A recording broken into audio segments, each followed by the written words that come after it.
My name is Lenore Rattray, and this is Stand Up 8, Episode 7.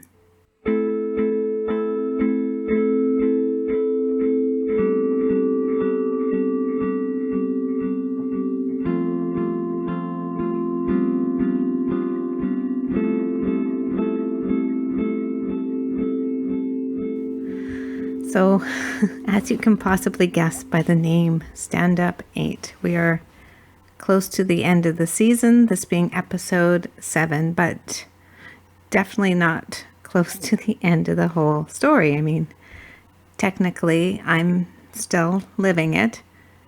My plan is to have 8 episodes to launch this story and try to tell it in its entirety as succinctly as possible. And this process is definitely not an exact science. I mean, really, the podcast was officially launched in July 2023, and here we are in January 2024. So happy New Year. Woohoo! Life still goes on, priorities shift. We always hear that taking care of ourselves is the number one thing to do, but honestly, who truly has time for that? Writing this, though, is me taking care of me. And I guess that's the core of why I'm here talking to you. As I go through my story, and as we all go through our stories, it opens up a lot of thoughts and details on things in life that we forget. I forgot anyway. I was surprised that they're still there. These things shape us. I can attest to that. And for me, with this story in particular, I often wonder why it took me so long to open my mouth. But then I think, wait, that's right. I was still processing the trauma and I wasn't ready. And really, it's debatable whether we ever are ready to tell our stories. But anyway, that's really a whole other discussion. My reason for telling this now, quite simply, is related to that bigger picture. I'm at a place where the story intrigues me. And when I see and feel that young girl now in that situation, it's empowering to me to dissect what kept her alive. Or even what she subconsciously did in an attempt to stay alive. I mean, I lived through a true crime. This isn't fiction. And my intention is never for it to be entertainment, but it's a story that I have to tell for my health.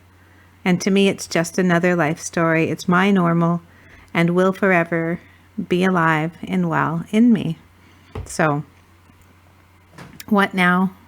Why do I think about it now? And in a bigger picture sense, how often do we think about survivors and their families and those that may also have been impacted by the bad stuff that happened, compared to how often we think about the bad people that hurt them, and so many? Are we giving the wrong people power by doing this? And are we focusing on the wrong things? At this point, I don't know. What I do know is that I hope to the heavens that this type of thing never happens to another person. But way too many of us know that it does, and it's different in different ways. Maybe not as dramatic, maybe not a crime per se in the stranger danger sense, but it does. Too many of us have had a bad guy story, something uninvited and unwanted, some sort of hurt and violation, something we packed away not knowing what to do with it. And I know for me, in the long run, packing it away made me sick. And I see that in hindsight. In the packing process, some of my favorite coping mechanisms included avoidance, deflection, overworking, codependency. It's easy as always having to have someone, a man, a partner by your side. Makes it easy to deflect. But my reliable favorite escape mechanism was alcohol. I could always find a reason to drink. There were many times in my life that I craved it, I needed it, and I look back, and it really was the only thing that pressed pause on the looming internal fear. On the surface, I think I always looked like I was happy. I was, as long as I didn't stop. As long as I could find another social occasion, a place, a reason to party, and that wasn't hard to find. In 2009, that all changed when I became, surprise, pregnant at the age of 38. And that, in hindsight, is where the real implosion of the looming internal fear began. Alcohol during my pregnancy was eliminated from my life without its major presence as a coping mechanism. In the 2 years of pregnancy and breastfeeding, the filler that had been so solid on my reality completely changed, and everything changed. Everything became real. When I look back and see myself functioning then, in this new reality, I see how I walked around consumed in fear and confusion. But at the time, I had no idea. I just kept pushing through as we do. I mean, I was a mom. Oh my goodness. Like Dory says, just keep swimming. But I was fighting the tide. And then the psychological bullshit took hold physically. My body began to hurt inconsistently, but often brutal in intensity. And it was a slow process. It was quiet. The cracking was there, but somehow it was easy to ignore and accept as normal. I mean, it took years, and I'm pretty sure that I was secretly terrified. But again, I didn't tell anyone. So on July 8th, 2014, my grandpa Jim passed away. And his death wasn't a surprise necessarily, as he had been sick and bedridden for a long time, but all the same, he was permanently gone. And that absence was a big shock to me. In my life, he was the epitome of a good man. He was born in 1921, and he embodied the silent, strong, dedicated to family and justice, John Wayne, cowboy savior type of days gone by. His simple presence in my life, throughout my life, taught me that good men exist. Now, the anniversary date of my captivity was July 3rd to the 11th, 1992, and as much as I hate to admit it, every calendar year that anniversary has a way of messing with my head. And Grandpa Jim, by him passing smack dab right in the middle of that anniversary, had an impact. It was 22 years and counting. So, yeah. His death also happened to be smack dab in the middle of a tornado of chaos in my life. My 4-year-old daughter was struggling. My 2-year-old marriage was a mess and really had been since year one. I was spending almost 3 hours a day commuting to and from a job where I felt completely abandoned, isolated, and misunderstood. And I think the only time I laughed was when I was drinking. And then one day at work, I Googled my name, as you do. I was in a new role where I needed to meet with business decision maker types, and I wanted to see what they would find when they Googled my name. In the number 7 spot on page 1 of the Google search was something I'd never seen before, a sampling from a new book profiling 60 of Canada's most notorious serial killers. And in it, my bad guy was listed. In telling that story, they breached my publication ban and published my name, along with some America's Most Wanted style salacious details about me being tortured in the woods by the bad guy. I was mortified, fucking humiliated. I was helpless. I felt completely exposed. What the hell was I supposed to do with this? I mean, fuck. Anyone could see this. Anyone who knew how to do a Google search. I was fighting so much. Somehow, though, randomly amongst all of this, when Grandpa passed, it struck something in me, and I thought, for Grandpa, I have to change how I am handling this. I can't be like this anymore. I can't just be surviving, escaping, afraid, lost. So 3 days after Grandpa died, on Friday, July the 11th, 2014, the 22nd anniversary of me being officially found, I made a conscious, hard decision not to drink alcohol. This was just this day, but it was a big step I felt in my commitment towards change. And if I did this, things were going to get better. This was my mindset. My body had other plans. At around 5 a.m. on Saturday, the following morning, I woke up with repeated stabbing pains in my chest. I tried to ignore them. I tried to breathe them away, and no, they weren't going away. I tried to get back to sleep, and that wasn't happening either. For the next 4 hours, it didn't really get any worse, but all the same, it didn't get any better. And what do you think you find when you Google stabbing chest pains in your heart area? You guessed it. Go to emergency. So there was very little else offered to remedy this except aspirin, and I did that. I chewed an aspirin. I got up. I pretended I was fine. I made my daughter breakfast. I ignored my husband, who was acting like this was all normal. And at around 9 a.m., texted my mom to ask her to come over and please be with my daughter. I then called an ambulance, and don't ask me why no one could drive me, but anyway, first, the fire truck from literally across the road arrived with an incredible abundance of handsome, strong, strapping savior types, and then shortly after came the ambulance. My mom took my daughter into the living room, and after a quick check of my vitals, I left in the ambulance in front of a pack of neighbors who were out doing some upgrades to the property, and really no one seemed concerned. The stabbing pain continued, no better, no worse.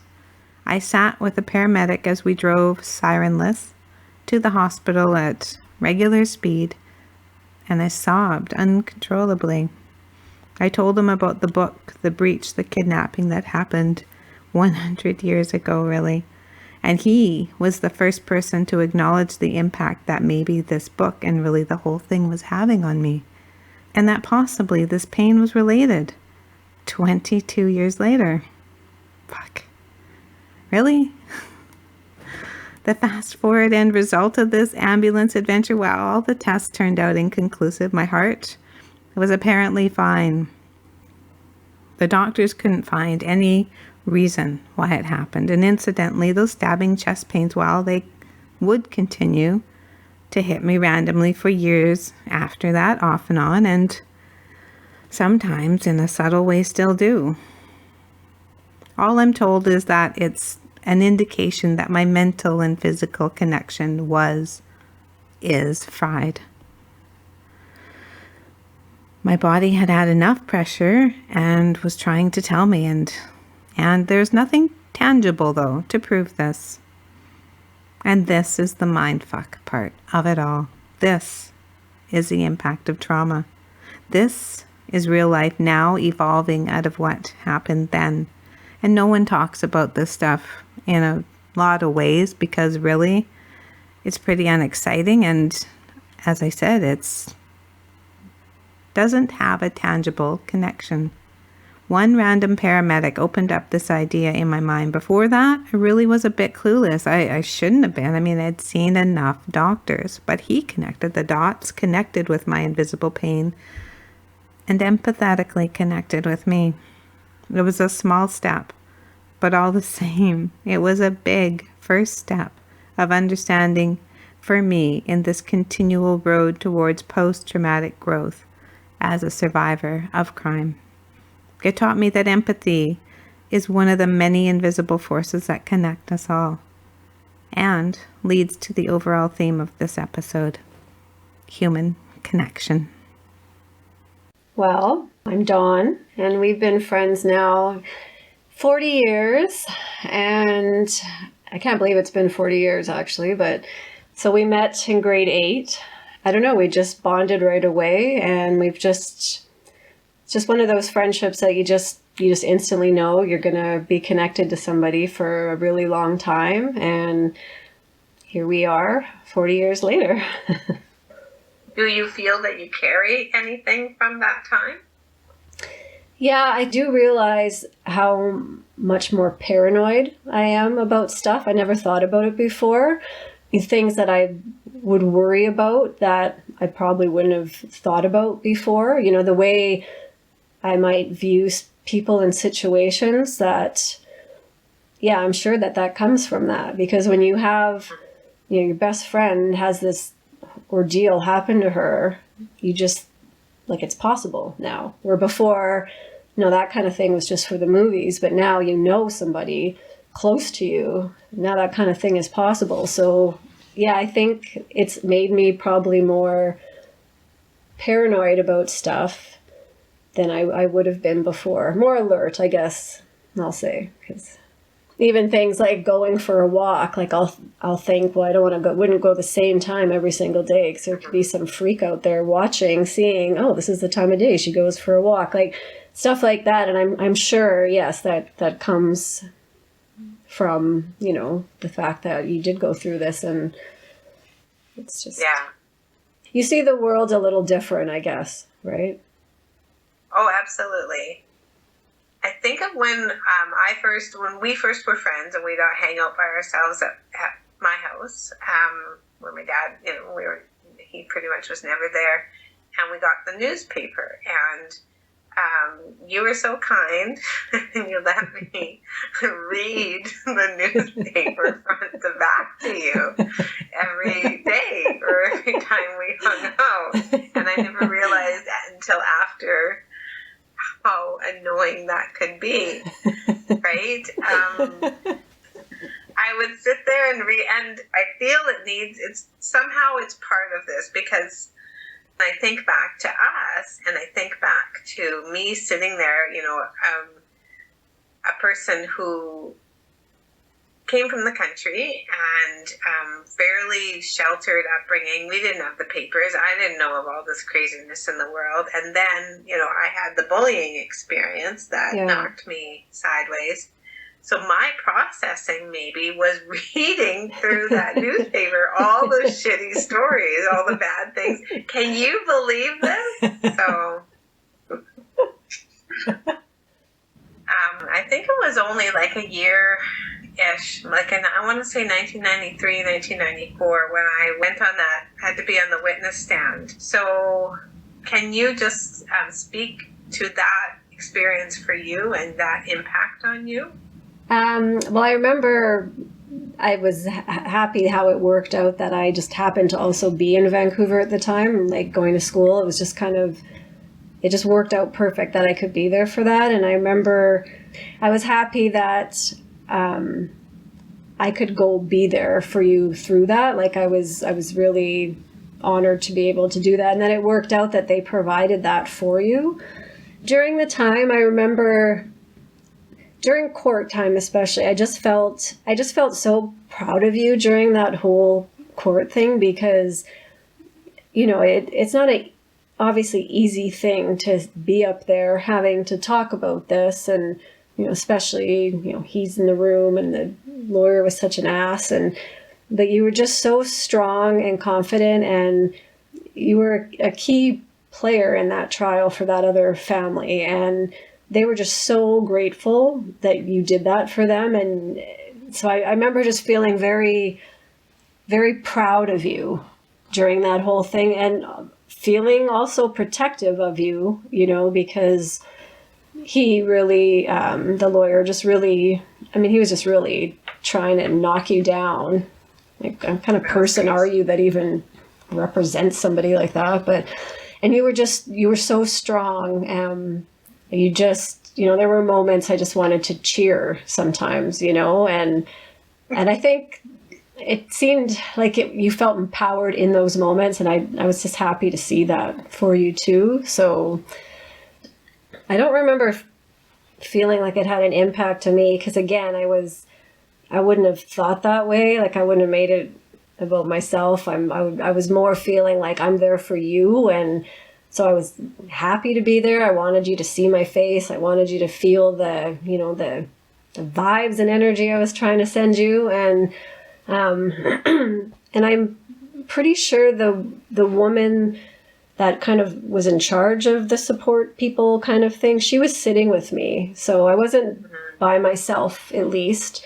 The one moment on the stand that stands out for me the most was he was picking at you about, I think it had something to do with your bra. I think he had your bra in a bag, and it was cut, and I think he was trying to say it wasn't cut, which was like, what a stupid thing to even, who cares, right? And he was really, really like needling you and really like trying, like you say, trying to get you to mess up. And I remember you opened the bag and you picked it up and you said, yes, this is my bra, and yes, it's cut. And you just like threw it on the stand. And that was one of those moments I just wanted to jump up and be like, yes! Like you were just so empowering in that moment. He was trying so hard to rattle you and you were not having any of it. And it's like that scene in a movie where something dramatic like happens in the courtroom where the good guy gets his say or whatever. It was so awesome. And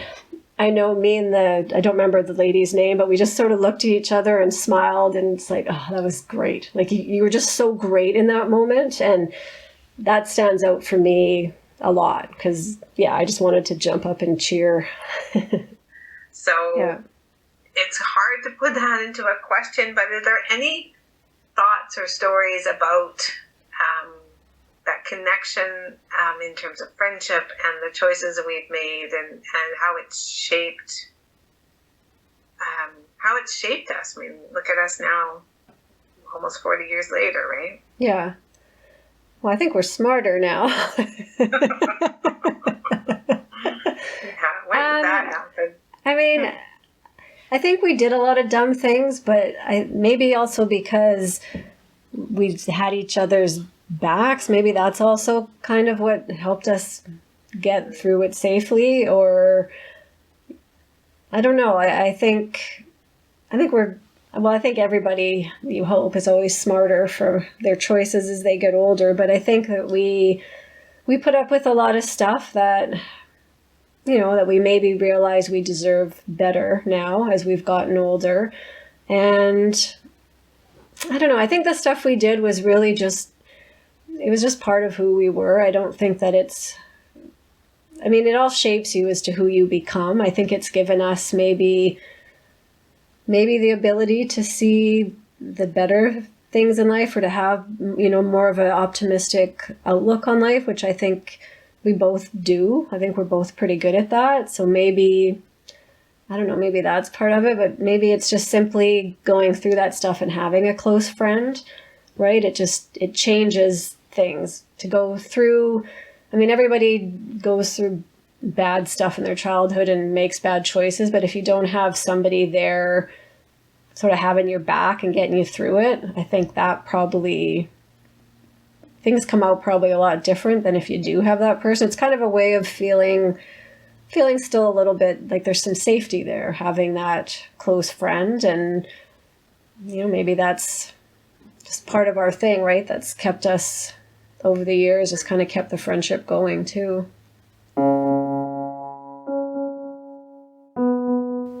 Now that is the reason that I adore Dawn.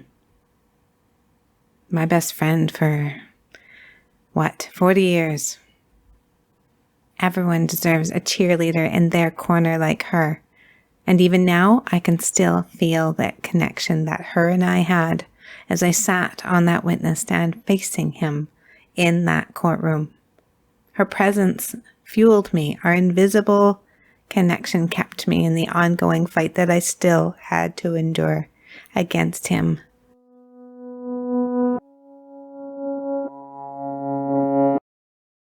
In episode 6, I talked about the stories the bad guy and I started to share with each other, and the shift I saw in him as a result of this sharing.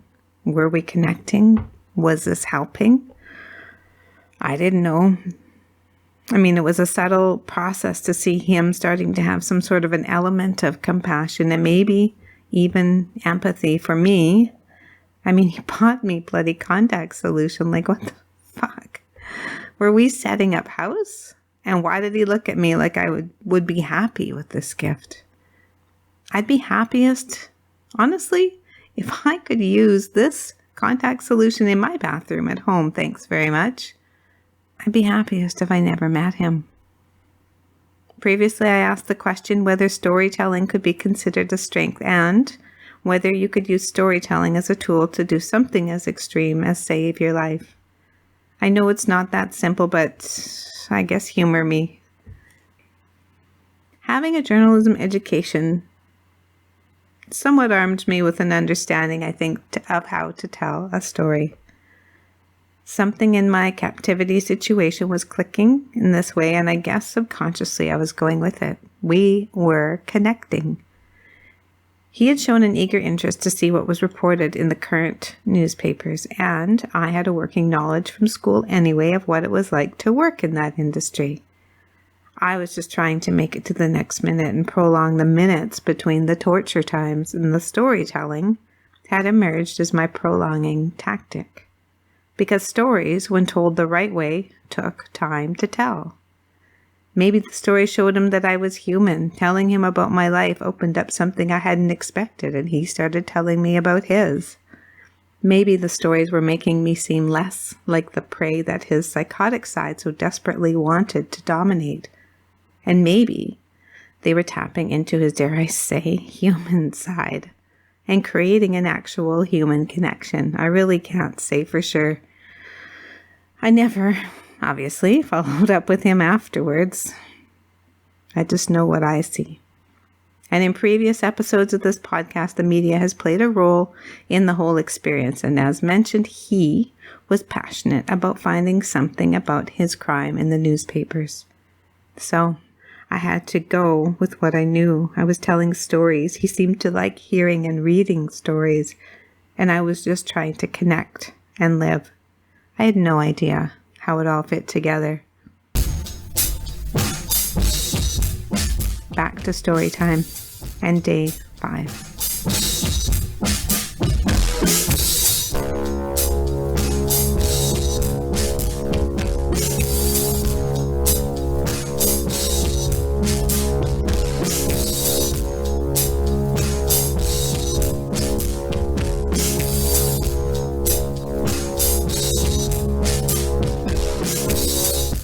Trigger warning. This is true crime from a survivor's perspective. It's about the impact of true crime, and this is about a robbery and a sexual assault. This is about living through and surviving those crimes. The details may be triggering for some people. So here we were on day 5. I had no idea how much longer this would go. I had no idea that I was only halfway there. I know by looking back at the calendar that this was a Tuesday, and on one hand, days 5, 6, 7, all kind of blended together. Yet, on the other hand, some very specific notable events and conversations also happened on those days. This was the get-to-know-you phase, the forced get-to-know-you phase. There wasn't a moment that went by that another piece of my soul wasn't stripped from me. At the risk of stating the obvious, nothing was up to me. He made that clear. The daily routine still repeated: wake up, torture, shopping, read, eat, torture, sleep. Although some days new activities were thrown in. These activities were always perverse and self-fulfilling and violent, but it appeared that weirdly a care element was seeming to emerge. Was this good? Was I gaining an in? So, where to start? Well, it was a Tuesday, and he had picked up the daily papers again, and this time, of all glorious findings, there was a much bigger article with much more detail about me as a person. He seemed happy about this. He said to me, well, it looks like they've corrected your hair color. It says here that you recently dyed your hair blonde. And I was like, what? I've never dyed my hair. No one would ever say that I dyed my hair. That was total crap. Are you kidding me? He handed me the paper. Sure enough, according to the newspaper, it clearly said that I had recently dyed my hair blonde. I was so mad. What? I had to read it over a few times. They're lying, I said. I couldn't believe this. The actual daily newspapers were lying. I repeated the words I said to him yesterday, remembering the article from yesterday that said I had brown hair. No one would ever call my hair brown. He looked up from the paper and somewhat sneered. Well, at least now everyone knows you're blonde. This didn't calm me. I mean, how is this possible that this simple error existed in the real world? I still think the picture's a bad one, he said. No one's going to recognize you. This also didn't help. This isn't a community-run paper, I added. This is one of the major dailies. They have so many editors and fact-checkers, I don't get it. It doesn't sound like they know what they're doing, he said. He was watching me with interest. I continued to rant. This was the most emotion I'd had in days, and it weirdly felt good. I told him about all of my journalism teachers. I told him about the 3 that I had challenges with, Cecilia, Walter, John, and the one that I liked, Frank, in the photo studio. I talked about the favoritism, the strictness, the lack of consistency in their grading. How I saw it. The way that they purported so strongly to know what real-life journalism was. But here I was on the other side of their lenses, missing in the woods, and no one could figure out my hair color. Weirdly, I felt really let down, and I told him so. He didn't ask questions, but he watched me like I was a TV program, and he listened, so I continued.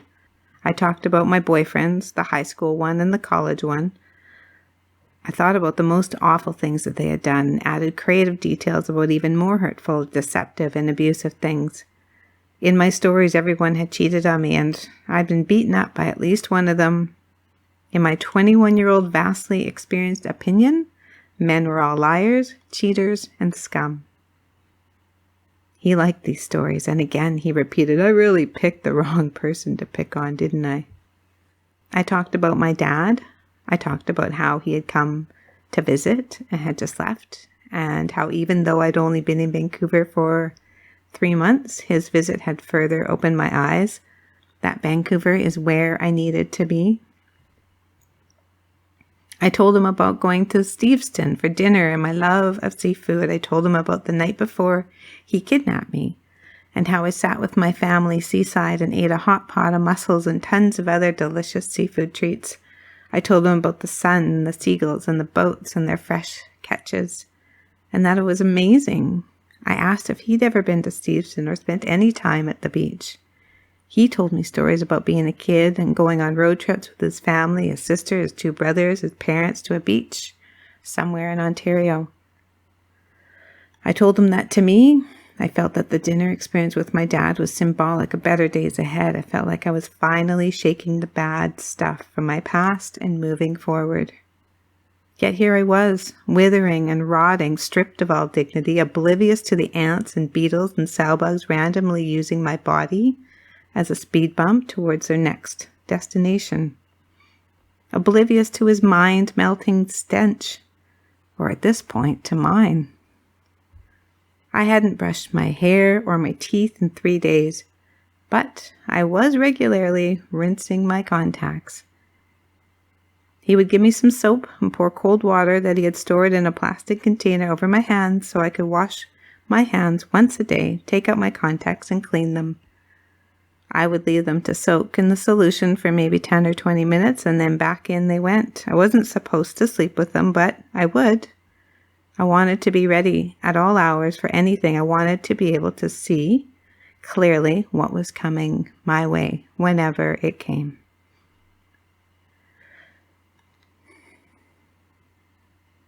He again started talking about Allison, mostly about his sex life with her. He talked about how she couldn't get enough of him and how he could go all night. Once again, I think he was trying to arouse himself. I said nothing in response. My face was blank, expressionless. His eyes had that glinty excitement in them as they recounted again sexual tales about her. Yes, sirree, she just couldn't get enough. He prattled, as he did, with details I didn't ever want to fucking hear again. What position she liked. Oh. He paid particular attention to what he said was his favorite, her favorite. Anal intercourse. I kept my face stone straight, but interested. I had no questions. He took great pride in sharing every intimate detail. He never really looked at me, though. He seemed to be off in another world, spouting his perverse conquest to an invisible audience in the trees and beyond. Keep talking, I thought. Let the time tick away. Near his wrap-up, he paused and looked right at me. His face was almost soft with something I guess was maybe concern. I'm sorry, he said. It upsets me to think that you've never experienced the true pleasure that a woman should feel when being sexed by her man. Because of your accident. I could see him starting to switch. His presentation window was closing. He said he wanted to show me how it feels. He was going to treat me to something I'd never forget. I stiffened and all I could think was, fuck.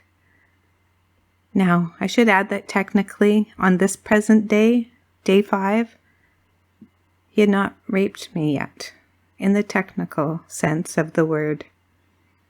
Because truthfully, by some act of God, he couldn't get aroused. He couldn't perform. Whenever he tried to do anything with that male extension, it disobeyed him. It was malfunctioning. It was soft. It was weird. It was gross. Thankfully, I thought, I don't do it. For him, this was a huge win. Now, not being raped does not mean that he hadn't sexually assaulted me. I'll be clear on that. He had done many other horrific and torturous things that were almost worse than him penetrating me with his male parts. The aching pain, along with the cuts and bruises all over my legs, arms, torso, breasts, back, and face were indisputable proof of violation and damage. At least he hadn't raped me, I thought. Again, I was holding on to this. Get on your belly, he commanded. This was always the beginning of something torturous, and so I obeyed.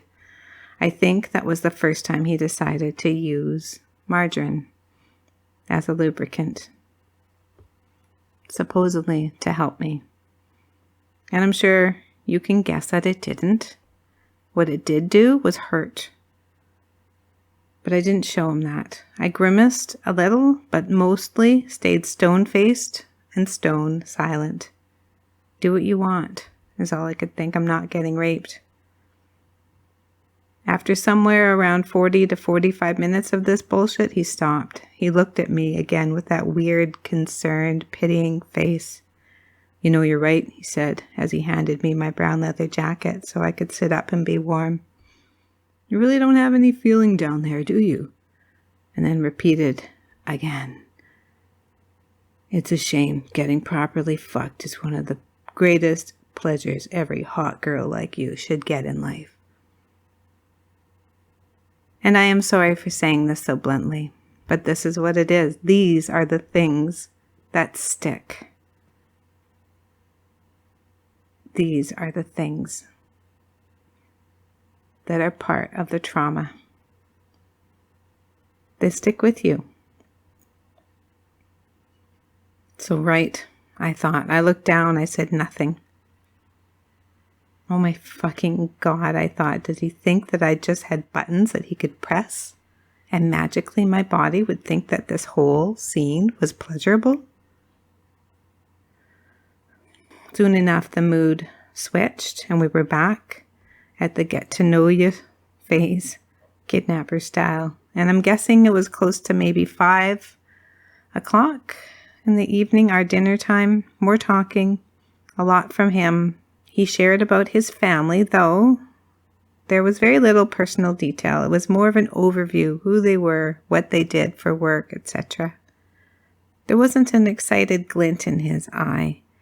Even when he talked about his mother, the person he had originally been so eager to be the central focus of his family portrait when visiting me at the studio just a few days before.